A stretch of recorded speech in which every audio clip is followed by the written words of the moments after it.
So ladies and gentlemen, for the first time ever on Hello Mr. Wa Kenya, the grilling is about to go on the next level.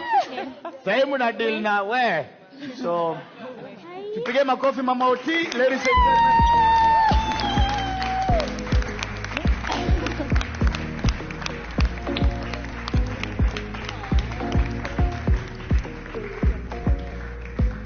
Ma'am, karibu sana. Hi ma'am, how are you?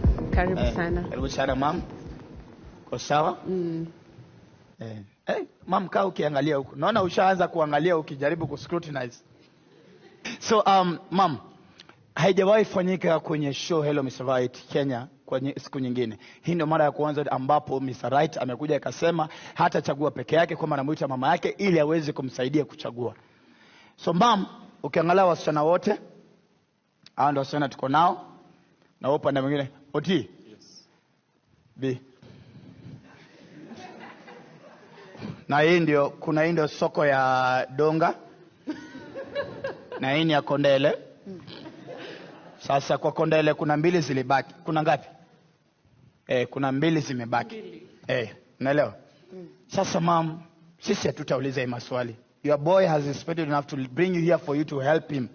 Yes. Look for a wife.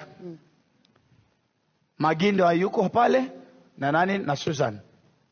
Kwa hivyo ma'am, tungependa waulize maswali wewe mwenyewe. Ma'am, unaweza songea hapa, unaweza uliza